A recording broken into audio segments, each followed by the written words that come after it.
Bienvenue à tous à la Bibliothèque patrimoniale Villon pour cette dernière conférence de ce premier semestre 2018. Donc on a le plaisir d'accueillir Réjeanne Sivigny, qui est responsable de l'historial Jeanne d'Arc ici Réjeanne a un doctorat en histoire, dont le sujet porte sur les représentations de Jeanne d'Arc dans le fonds Valérie Radeau. Doctorat sous la direction de Yannick Marek. Parallèlement à votre thèse, vous avez occupé plusieurs postes comme assistant d'éducation dans plusieurs établissements scolaires. Vous avez été chargé de médiation culturelle à l'historial Jeanne d'Arc à son ouverture et vous en êtes la responsable depuis août 2016. Voilà. Et donc ce soir, nous avons le plaisir de parler de ce fonds Valérie Radeau qui est assez original, on va dire. Alors, le fonds Valérie Radeau, effectivement, c'est une collection originale qui est à la bibliothèque Villon depuis un certain temps maintenant, depuis 1935, et que j'ai découvert, moi, à l'occasion de ma thèse en histoire, donc sous la direction de Yannick Marek. Et donc c'est un fonds que j'ai découvert à l'occasion avec Christelle Quillet. Donc je suis descendue à l'époque, elle était conservatrice de la bibliothèque, si je ne me trompe pas. Et je suis descendue dans les réserves pour découvrir ce fonds qui était dispatché dans les magasins de la bibliothèque après plusieurs déménagements et plusieurs réaménagements. Il a été dispatché et donc il y avait pas mal de choses un petit peu à droite à gauche dans ces magasins et c'était très intéressant de voir que ce fonds était effectivement original. Je crois que c'est vraiment le bon mot, je vais le répéter souvent, mais c'est vraiment un mot idéal pour ce fonds.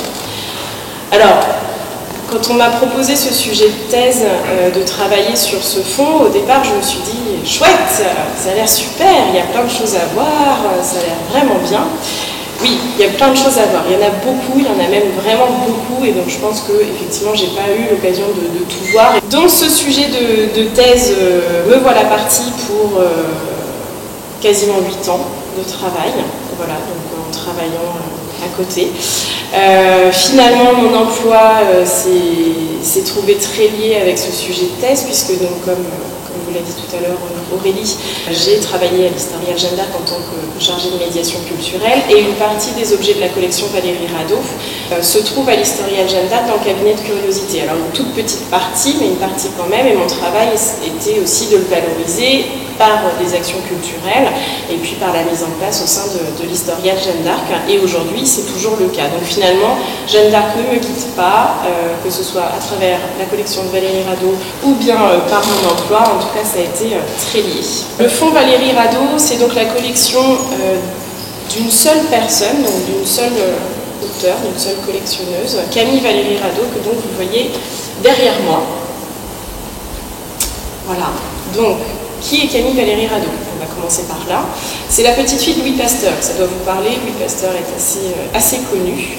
C'est sa petite fille et c'est a priori grâce à lui qu'elle aurait découvert sa passion pour Jeanne d'Arc, puisqu'elle a appris à lire dans une histoire de Jeanne d'Arc de Joseph Fabre avec son grand-père.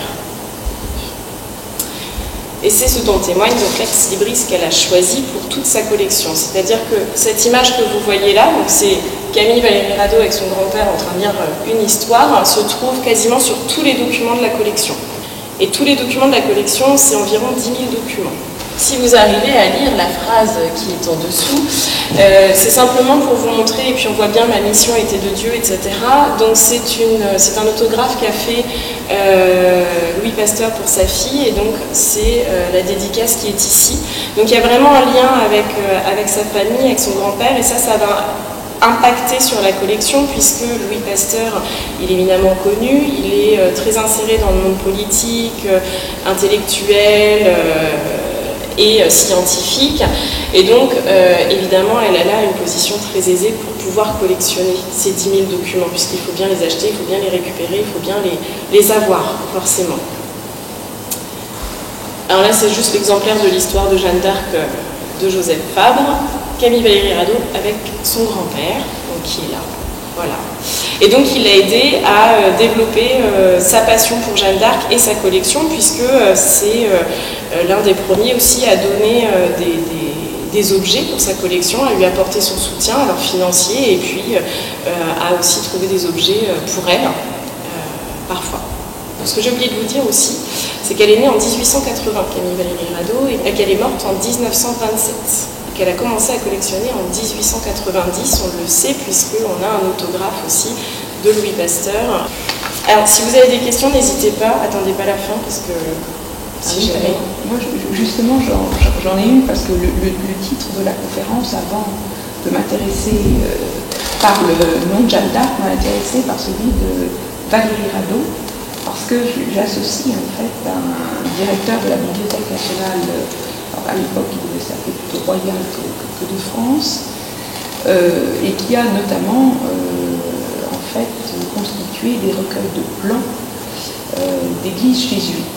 Alors je vous laisse savoir, est-ce qu'il y a un lien ou pas? Alors ça, je ne peux pas vous répondre assurément, c'est possible. La famille Valérie Radeau est une grande famille, donc on va y venir après aussi. Son frère est très connu notamment puisqu'il est le médecin Louis Pasteur Valérie Radeau et qui a eu une correspondance avec Charles Nicolle, qu'on connaît bien à Rouen puisque c'est le nom du CHU, et qui ont travaillé tous les deux sur la médecine à ce moment-là et qui ont fait quelques avancées notables. Voilà. Après, donc, je sais que c'est une grande famille, Valérie Radeau. Je ne connais pas le lien par contre avec le directeur des bibliothèques. Alors maintenant qu'on sait un petit peu qui est Camille Valérie Radeau, on n'en sait pas beaucoup sur Camille Valérie Radeau. On ne sait pas exactement ce qu'elle a fait de sa vie, hormis sa collection, et tout est à penser que sa collection, c'est sa vie. Comment cette collection est arrivée à Rouen? Ça, c'est une autre question.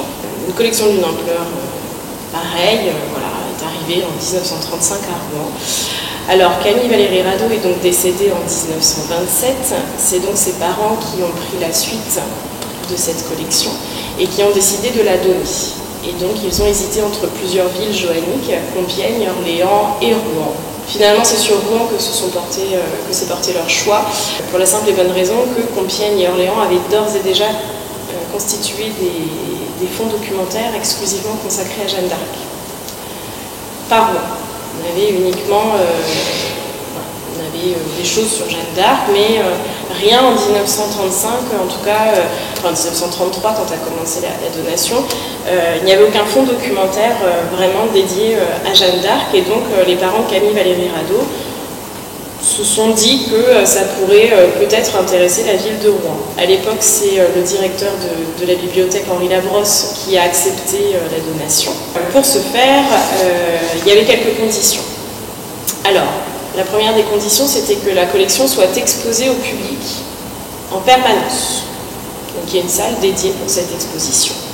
Qu'il y ait un meuble fait sur mesure pour accueillir l'ensemble des documents imprimés. Et qu'il y ait évidemment aussi une plaque commémorative pour Camille Valérie Radeau, qui en était l'auteur de la collection. Et une quatrième condition qui était l'accroissement de cette collection. Alors on va le voir, tout ça n'a pas été finalement conclu. Le meuble a été construit. Voilà les plans, voilà les mesures qui ont été faites pour un meuble sur mesure pour accueillir donc les milliers d'ouvrages qui constituaient la collection de documents imprimés. La salle d'exposition, c'était bon également. Donc je précise que la salle d'exposition que vous allez voir là, il y a 3 photos. Donc ça c'est la première. Elle était dans ce bâtiment-là, puisque donc la bibliothèque, elle était ici. Le bâtiment était déjà partagé entre le musée de la peinture, qui était le musée, qui est aujourd'hui le musée des Beaux-Arts, et la bibliothèque qui est ici. Et puis petit à petit, le musée des Beaux-Arts a un petit peu mangé sur les parties de la bibliothèque, mais donc il y avait une salle qui se trouve juste en dessous, qui était dédiée donc à la collection. Donc comme vous pouvez le voir sur les photos, vous vous faites déjà une idée des documents qu'il peut y avoir. On a un peu de tout. On a de la vaisselle, on va avoir des cadres, des gravures, des lithographies, des statues, des statuettes, des ouvrages. Le petit meuble que vous voyez sur la photo ici, ce sont les dossiers documentaires avec l'écriture de presse.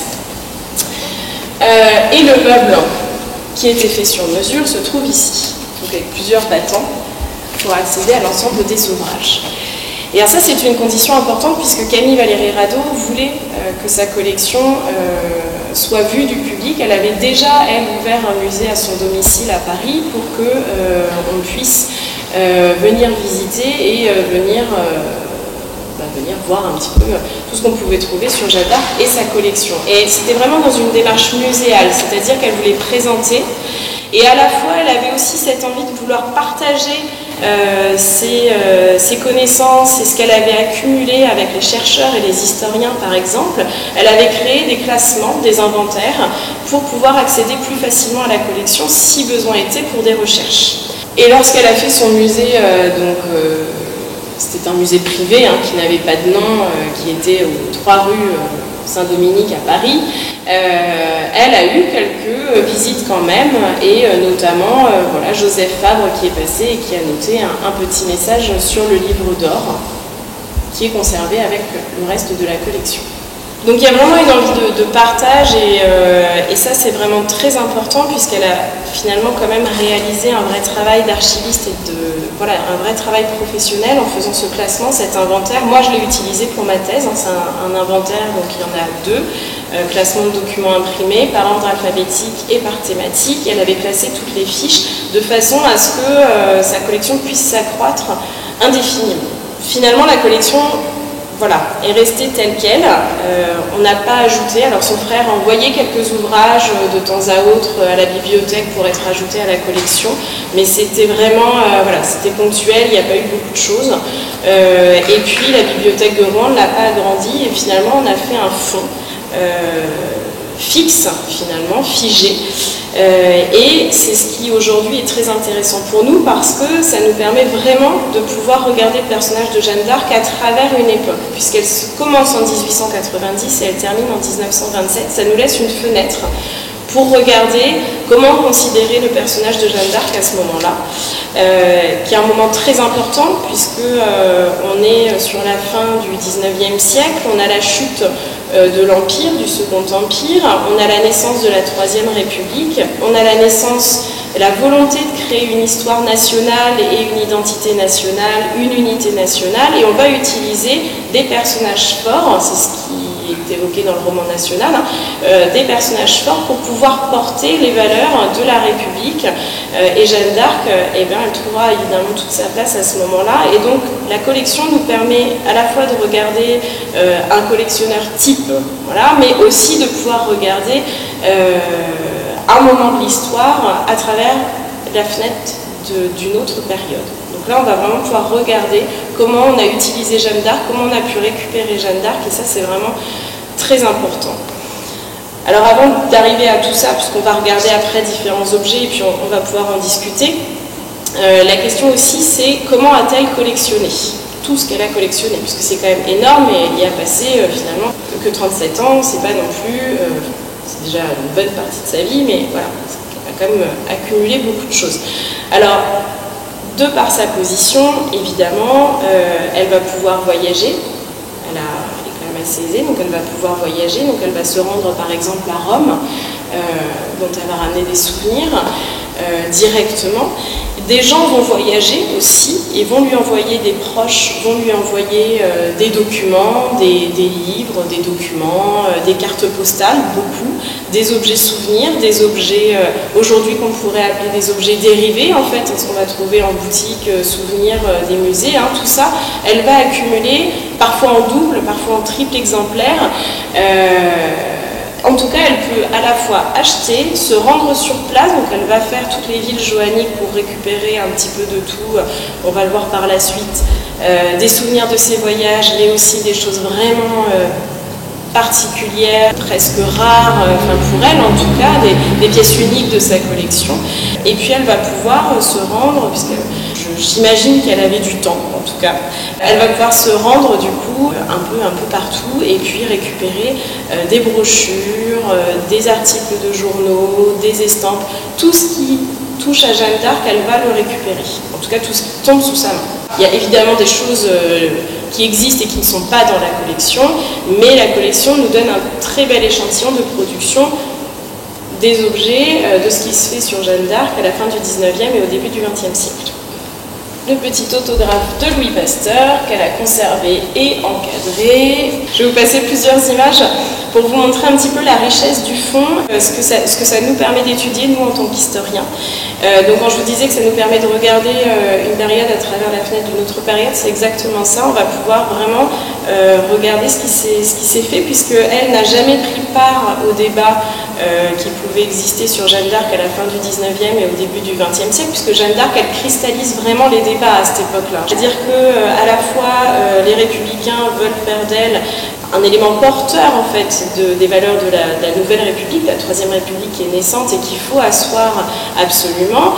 En même temps, les catholiques essayent aussi de faire d'elle un personnage très important et porteur des valeurs catholiques, puisque évidemment Jeanne d'Arc, même si elle a été brûlée pour hérésie, finalement elle a été réhabilitée et puis finalement elle a toujours cru en Dieu et elle a toujours dit qu'elle a été portée par Dieu, donc c'est un personnage très fort aussi pour l'Église catholique. Et puis, quand je dis les républicains, tout le monde n'est pas d'accord à ce moment-là, il y a des courants différents, et donc elle va être aussi tiraillée entre différents partis, différentes propositions, etc. Donc c'est vraiment, voilà, c'est vraiment un personnage qui, à ce moment-là, cristallise tous les débats, et Camille Valérie Radeau, elle va en être le témoin sans jamais prendre part au débat. Donc elle va collectionner de façon non sélective tout ce qui est sur Jeanne d'Arc. Alors on a de la politique, on a évidemment du religieux, parce qu'il y a énormément de panégyrique, et puis Camille Valérie Radeau est évidemment issue d'une famille très catholique, Louis Pasteur est très catholique, donc on va avoir un peu de tout, et c'est ce qui permet aussi de pouvoir comparer, regarder, et c'est aussi ce qui est intéressant, et c'est aussi la richesse du fond, et puis il y a aussi tous les objets, on va le voir après. Alors là, par exemple, vous allez avoir des caricatures. Donc ça, c'est une illustration du Pèlerin. Donc le Pèlerin, c'est un journal catholique à l'époque.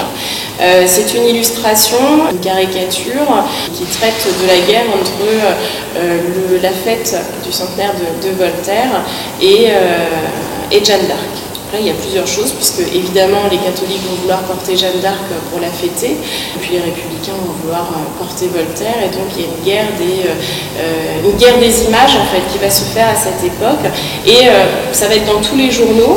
On en a encore une ici, et donc tout ça c'est récupéré par Camille Valérie Radeau. Donc là c'est la guerre des statues de Voltaire et de Jeanne d'Arc. Qui va-t-on élever en premier dans les villes? Est-ce que ça va être Voltaire? Est-ce que ça va être Jeanne d'Arc? Alors les mairies doivent choisir, et puis voilà. Donc c'est ça fait partie par exemple des choses qui sont conservées et qui sont vraiment intéressantes pour nous. Là vous en avez une autre. Donc ça c'est une illustration du Pèlerin, donc en 1907, relative à la fête de Jeanne d'Arc à Orléans. Donc là, c'est un essai de laïcisation. Donc c'est comment Orléans va essayer de récupérer Jeanne d'Arc côté républicain en laissant de côté l'aspect catholique, alors que les fêtes d'Orléans ont toujours été portées par les deux. Donc là, voilà, c'est encore une fois des querelles politiques. Jeanne d'Arc, elle est au centre des querelles politiques, et on va en trouver comme ça à foison. Alors, ce qui est intéressant aussi, c'est que là on parle des fêtes Jeanne d'Arc. Camille Valérie Radeau, manifestement, elle a été à toutes les fêtes Jeanne d'Arc, en tout cas de son vivant, puisqu'on a des souvenirs des fêtes Jeanne d'Arc pour toutes les années, tout le temps. Et donc c'est intéressant aussi de voir comment ça évolue, notamment à l'arrivée de la Première Guerre mondiale, puisque là encore c'est un moment très fort. On arrive presque à un moment où on peut parler de culte pour Jeanne d'Arc. Elle est absolument partout. C'est aussi ça que nous rend la collection de Camille Valérie Radeau. Elle est absolument partout. Et à la veille de la Première Guerre mondiale, elle incarne l'action guerrière en fait. Elle incarne la jeune Lorraine qui doit aller combattre et sauver son pays. Alors ce qu'on va trouver, donc par exemple, vous avez des estampes, des affiches des fêtes nationales. Alors la fête nationale Jeanne d'Arc, elle est validée en 1920 seulement, mais il y a eu des essais avant. On a essayé de faire des fêtes Jeanne d'Arc déjà avant, depuis 1880 à peu près.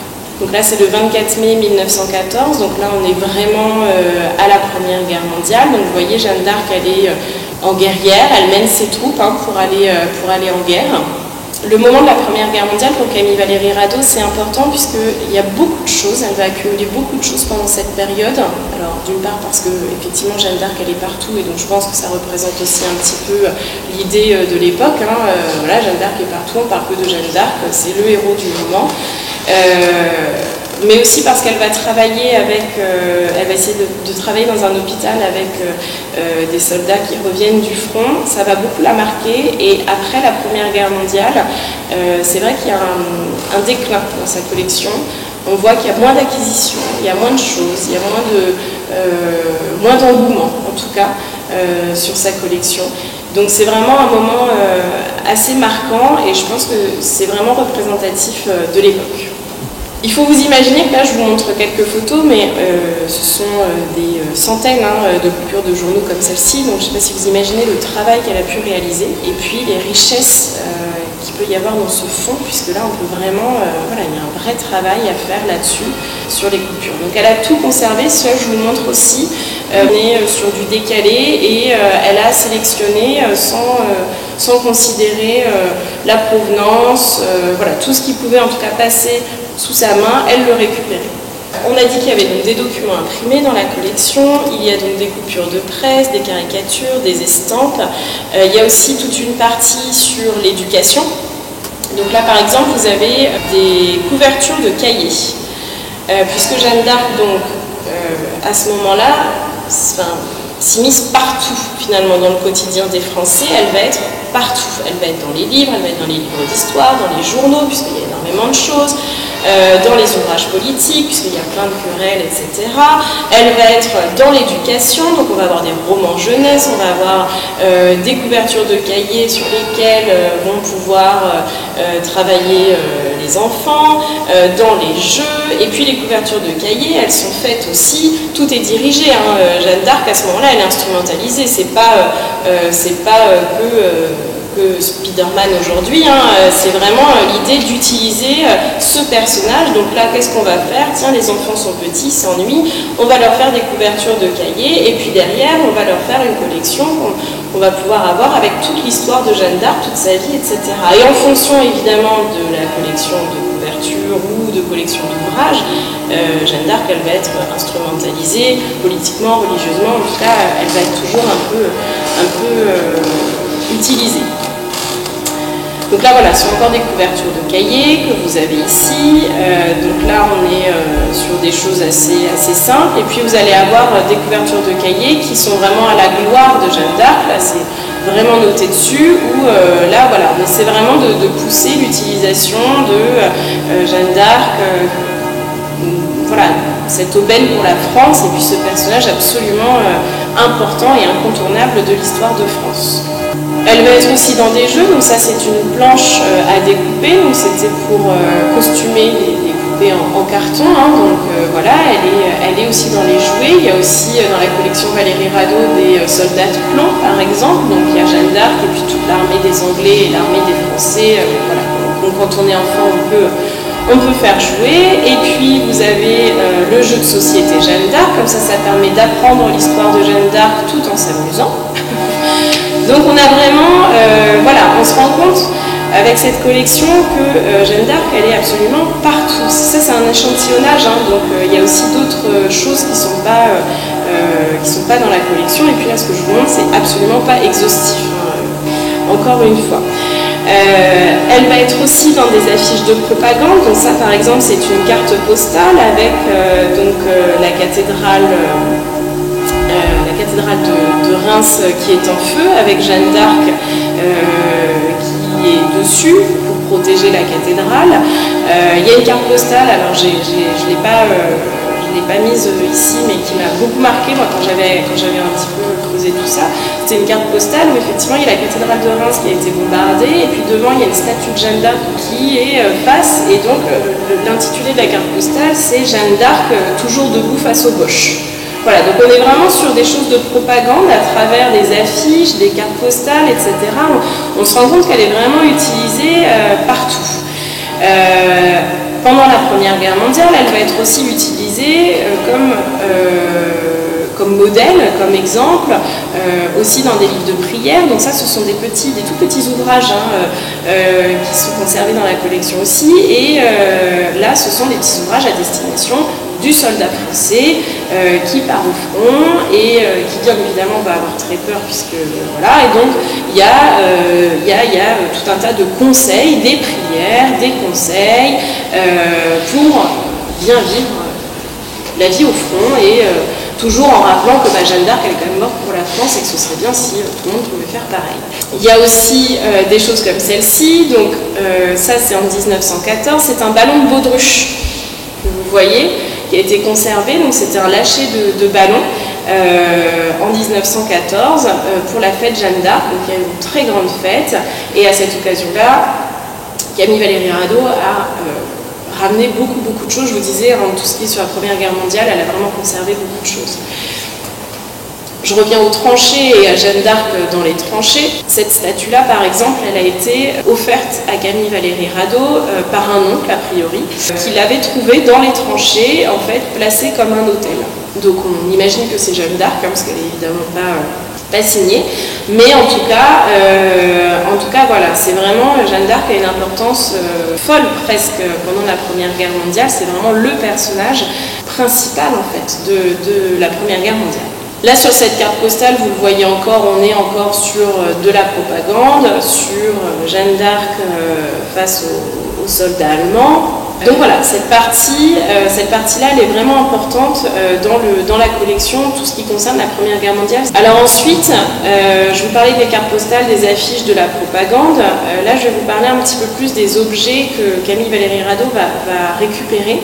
On part à la base, je pense, sur des objets qu'elle a rapportés en souvenir. Vous savez, comme on peut faire, on ramène notre petite bouteille de sable de la plage où on a été en vacances. Je pense qu'à la base, elle est partie sur quelque chose comme ça. Et puis au fur et à mesure, ça s'est développé et elle a commencé à récupérer tout ce qu'elle pouvait. Et ce qui est très intéressant pour nous, c'est que ça nous permet de voir aussi l'évolution de la démarche touristique via Jeanne d'Arc en fait, puisque Jeanne d'Arc va devenir à ce moment-là au centre aussi d'une politique touristique. Au départ, on est sur des pèlerinages, donc c'est plutôt religieux, c'est plutôt pour les gens aisés parce que il faut prendre le train, il faut payer l'hôtel, il n'y a pas les congés payés à cette époque-là non plus, donc il faut avoir du temps. Et puis on va arriver petit à petit sur des politiques touristiques où les villes joanniques vont se rendre compte que Jeanne d'Arc c'est quand même finalement presque une marque et puis qu'on va l'utiliser pour se faire connaître. Donc là on est sur l'attractivité du territoire dont on parle aujourd'hui, mais on est au tout début. Alors sur les premiers objets qu'elle a ramassés au départ, on a par exemple ce type de choses. Alors je vous mets pour vous montrer aussi que la collection c'est pas que des choses de valeur, en tout cas financière et monétaire, c'est aussi je pense des choses de valeur émotionnelle elle a collectionné des choses pour elle à la base et puis ensuite elle a voulu les faire partager. Donc là par exemple ce sont des herbiers qu'elle a constitués elle-même avec des plantes qu'elle a ramassées devant la maison de Jeanne d'Arc. Ici vous avez de la mousse de la forêt qui était à côté de la maison de Jeanne d'Arc, un morceau de la poutre de la chambre de Jeanne d'Arc. Alors je ne sais pas comment la maison reste debout parce que je pense que tout le monde a dû faire ça, ramasser un morceau de la maison. Ils ont dû faire plusieurs rénovations. Parfois c'est très tiré par les cheveux. On a ce morceau de bois qui a été trouvé à Paris lors des fouilles, lors de fouilles pour la construction de l'opéra. On a retrouvé l'emplacement à peu près, en tout cas, des murailles de Paris et donc elle a ramassé un morceau de bois qui était là en se disant c'est là que Jeanne d'Arc est tombée quand elle était à Paris. Voilà. C'est vraiment parfois, quand je vous dis tout ce qui peut toucher Jeanne d'Arc, elle l'a récupéré. Et puis on a des choses qui sont aussi intéressantes en termes d'histoire de l'art et d'histoire populaire. Donc là on arrive dans les objets qui sont aujourd'hui ce qu'on pourrait appeler nous des objets dérivés, des objets marketing. Là on commence à y être, c'est-à-dire qu'on va faire des séries d'assiettes. À l'époque les assiettes c'est quand même la grande mode. Des séries d'assiettes, celle-ci elle est particulièrement chouette parce qu'elle est un peu art déco. Donc toutes les faïenceries de Lorraine se mettent à faire des assiettes, des séries d'assiettes Jeanne d'Arc et Camille Valéry Radeau, forcément, on les collectionne. Voilà. Il y en a quand même pas mal. Il y a également donc des objets comme ceux-là. Donc là, on est vraiment sur l'objet dérivé. Celle que vous voyez tout à gauche, c'est la tirelire. C'est une tirelire anthropomorphique. Il y a aussi une carafe. Ensuite, c'est une petite statuette clochette. Voilà, c'est multifonction. Et puis, on est vraiment ensuite sur du marketing avec justement les bonbons, les étiquettes de bonbons. On va vendre ces Jeanne d'Arc. Elle est très importante. Pour vendre des bonbons, si on mettait l'image de Jeanne d'Arc comme ça, on vendra encore mieux. Et puis, pour continuer donc, dans les objets dérivés, donc la boîte à poudre que vous voyez à droite et à gauche, la fourchette, les statuettes. Alors là, je vous en mets 5, mais alors il y a une quantité folle de statuettes. Alors il y en a en quadruple exemplaire, il y en a qu'elle a récupéré donc, dans des basiliques qui sont vraiment à thématique religieuse, il y en a qui sont plutôt à thématique guerrière. Donc là on voit, vous avez un petit panel de choses différentes, Jeanne d'Arc en prière, ça c'est typiquement, donc ça on le retrouve encore d'ailleurs cette statuette, un objet de souvenir d'un musée, d'une basilique ou quelque chose comme ça. Vous en avez d'autres qui sont un petit peu plus recherchés, puis vous avez évidemment là en haut à droite les reproductions de la statue de Marie d'Orléans, puisqu'elle est assez célèbre et elle va être récupérée aussi, cette statue. Et puis on va avoir des objets, donc là on commence à vraiment être dans le marketing. Là c'est le photophore des fêtes Jeanne d'Arc. Alors je vous ai pas, c'est vrai que Aurélie m'avait proposé, je n'ai pas sorti, il y avait tout un catalogue pour les fêtes de 1914 à 1918. Chaque année il y avait un catalogue d'objets qu'on pouvait acheter pour décorer ses façades de maison, sa maison, aller dans la rue, etc. Donc il y a tout un tas de choses. Donc là c'est un photophore pour les fêtes Jeanne d'Arc de 1914, celui-ci, et qui a coûté 2 francs. Alors je ne sais pas à quoi correspondent les francs de l'époque, excusez-moi, mais voilà. Et donc quand je vous dis qu'on arrive vraiment dans une démarche touristique un peu différente, je vais vous montrer quelques images après, on va vraiment aussi utiliser le circuit pèlerinage Jeanne d'Arc pour attirer encore plus de monde dans les villes. Donc on va avoir par exemple l'hôtel qui va faire sa pub à Domrémy, qui propose une correspondance de chemin de fer, etc. Une carte postale pour les visiteurs qui accueillent les pèlerins et les visiteurs, etc. Et puis, complètement décalé, là on va prendre en photo la façade d'un hôtel qui se trouve, alors celui-ci à Domrémy, puisque comme c'est attaché à Jeanne d'Arc, etc. Et puis donc dessus on peut voir tout ce qu'on peut y faire dans cet hôtel, correspondance, télégraphe, etc. etc. Donc voilà, c'est vraiment de la pub, venez chez nous, en même temps vous allez voir Jeanne d'Arc, et puis nous on a des clients. Vous avez celui-ci qui a vos couleurs, donc sur le même principe. Donc vous voyez en haut à droite, collection Jeanne d'Arc. Bon. Jeanne d'Arc est quand même absente, mis à part que l'hôtel s'appelle Jeanne d'Arc, mais il y a vraiment cette démarche de pouvoir récupérer un petit peu tout ça. Et puis, on va aussi avoir une démarche, donc là je parle du tourisme, il y a aussi dans les pratiques culturelles, puisqu'on est à un moment où dans l'histoire on va aussi commencer à penser à la préservation du patrimoine, à penser à la conservation du patrimoine, et puis on va peut-être commencer par celui de Jeanne d'Arc, parce que comme elle a le vent en poupe, on va essayer de conserver. À Rouen par exemple, tout a été détruit du château où elle est enfermée, sauf la dernière tour qu'on connaît encore aujourd'hui, qui est la tour du donjon. Tout le reste a été détruit, et cette dernière tour a été sauvée parce qu'on a dit attention, c'est le dernier vestige, c'est le témoin du passage de Jeanne, si on détruit celle-ci, on n'a plus rien. Et donc on arrive dans cette idée, et elle a aussi certainement dans certaines villes eu cet impact de dire attention, là on n'a plus rien, et quand même on parle de Jeanne d'Arc, on fait des cortèges, on passe devant les monuments qu'elle a connus, etc. Et si on n'a plus rien, plus grand-chose. Donc on va avoir cette démarche de préservation du patrimoine, et puis après cette démarche de préservation, on va aussi avoir une démarche de conservation et de valorisation, évidemment. Donc on va commencer à faire des musées Jeanne d'Arc. Alors ça, début XXe siècle, on va avoir plein de petits musées Jeanne d'Arc. Alors là, par exemple, ça c'est dans la tour Jeanne d'Arc, donc l'actuelle tour Jeanne d'Arc.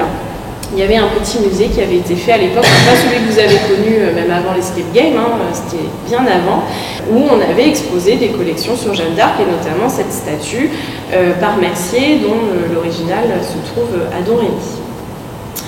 On va aussi mettre en valeur les villes par rapport à ce personnage. Donc de plus en plus on va trouver des plaques commémoratives, on va faire des circuits, alors pour les fêtes, mais aussi pour les futurs touristes qui viendraient là pour voir un petit peu, connaître un peu mieux l'histoire de Jeanne d'Arc et voir un petit peu son parcours au sein de la ville. Donc on va petit à petit créer une ville presque autour de ce personnage. Et donc à Jeanne d'Arc, à Rouen, pardon, c'est le cas, on le voit bien, il y a tout un parcours Jeanne d'Arc qui est possible, et dans toutes les villes joanniques c'est pareil.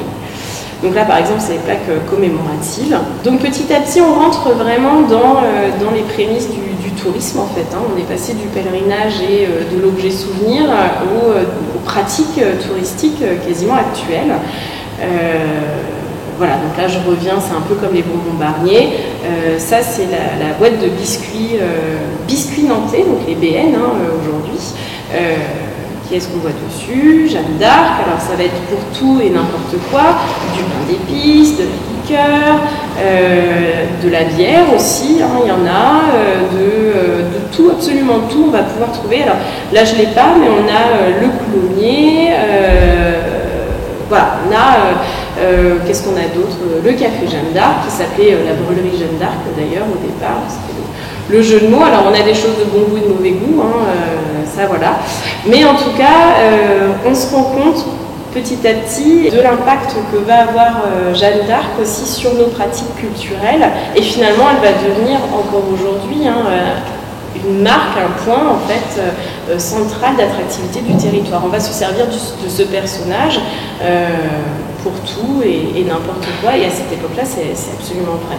Et donc moi j'aimerais bien voir la maison de Camille Valéry Rado comme elle était avec son musée privé, parce que je pense que c'était assez sympa avec tout ça, parce qu'il y a vraiment beaucoup de choses. Alors, la dernière chose, après tout ça, c'est qu'est-ce qu'on a fait de cette collection aujourd'hui. Alors, elle est conservée à la bibliothèque. Une partie est donc exposée à l'historial Jeanne d'Arc. Donc, l'une des conditions du don n'a pas été respectée. Pour des questions de place et surtout de conservation, parce qu'on ne peut pas tout laisser comme ça accessible tout le temps. Elle a été assez peu utilisée au début, donc on sent bien qu'il n'y avait pas de réel intérêt pour cette collection au début dans les expositions qu'il y a pu y avoir à la bibliothèque, à la ville ou dans d'autres villes joanniques. C'est aujourd'hui qu'on la met vraiment en valeur, on se rend compte que justement ce regard de cette fin 19e et début 20e siècle sur le personnage de Jeanne d'Arc a vraiment beaucoup d'intérêt. Donc on commence, là ça doit faire à peu près 20 ans, 30 ans qu'on commence vraiment à la mettre en valeur et à la sortir plus régulièrement, et à être, voilà, elle mérite en tout cas d'être bien plus vue et connue. Je vous remercie.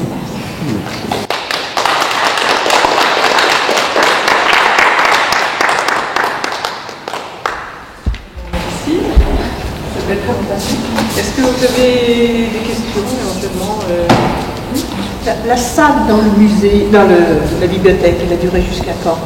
Là, la salle qui nous est exposée à peu près jusque... Alors, il y a eu les bombardements de 44 qui ont explosé une partie des bâtiments. Elle n'a rien eu. Elle a été... elle est restée là un petit peu quelques années, 5-6 ans. Je crois qu'en 1952, elle était déjà plus là. Parce que le musée de la peinture s'est agrandi, est devenu le musée des Beaux-Arts aussi, et a grappillé un peu de place. Et puis la bibliothèque possède un grand fonds patrimonial, plusieurs, et donc évidemment tout ne peut pas être exposé. Son frère était très attentif à ça. Il y a des courriers entre lui et la bibliothèque encore dans les années 60 pour savoir comment va la collection, comment ça se passe, mais elle est déjà dans les réserves à ce moment-là. Vous avez donc bien aussi souligné qu'une partie de la collection est aujourd'hui présentée à l'Historial.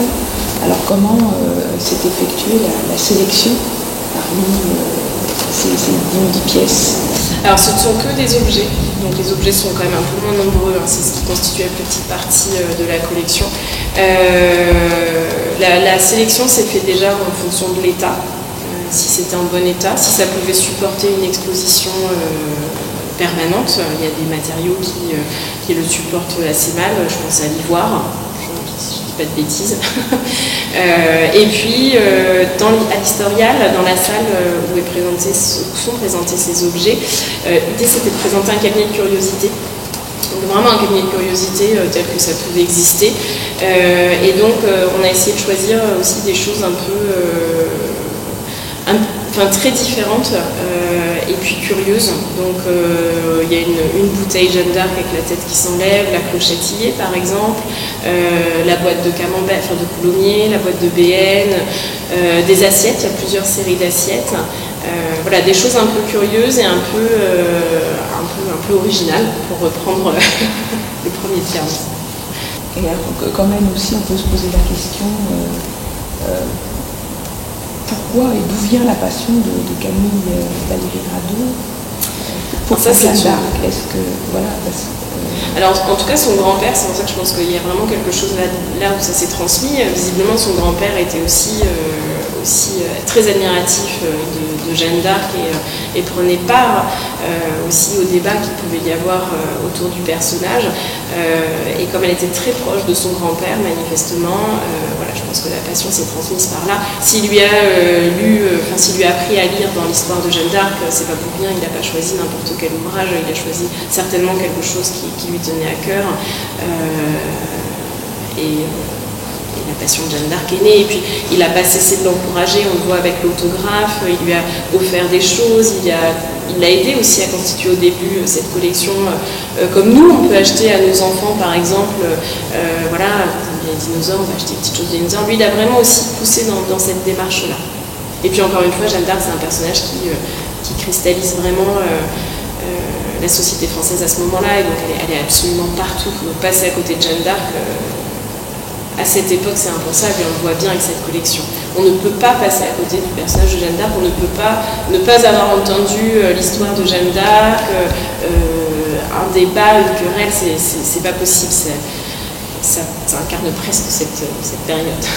Elle a collectionné ça toute seule. Il y a évidemment le Centre d'Orléans, qui est un centre de ressources documentaires,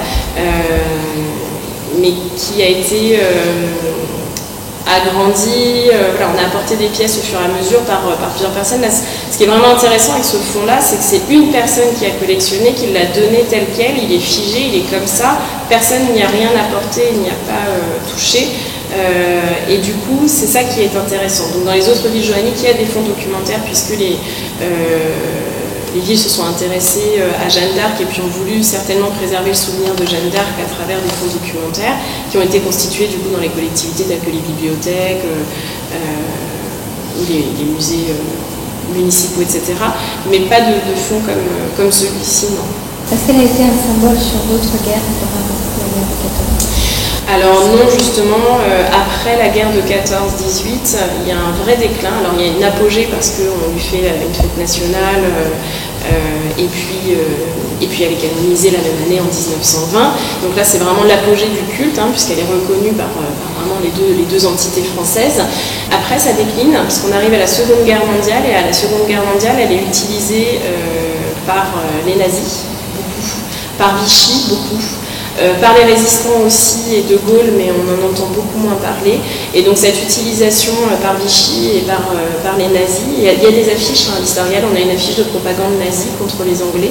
Et du coup cette utilisation a un peu pesé sur la suite, et donc là on sent vraiment un déclin, et ensuite ça, voilà, on va avoir le Front National qui va l'utiliser aussi par la suite. Voilà, elle est plus symbole de guerre, elle est presque symbole de honte, d'extrême, voilà. Merci à vous pour votre attention.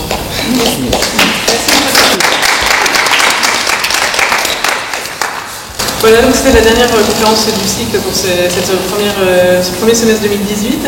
On aura le plaisir de vous retrouver à l'automne, à partir du 1er octobre, parce qu'on va organiser une exposition 14-18 petits papiers pour une grande guerre, et à cette occasion il y aura de nouveau un cycle de conférences autour de la Première Guerre mondiale. Voilà, je vous remercie et je vous souhaite de passer un très bel été. Merci.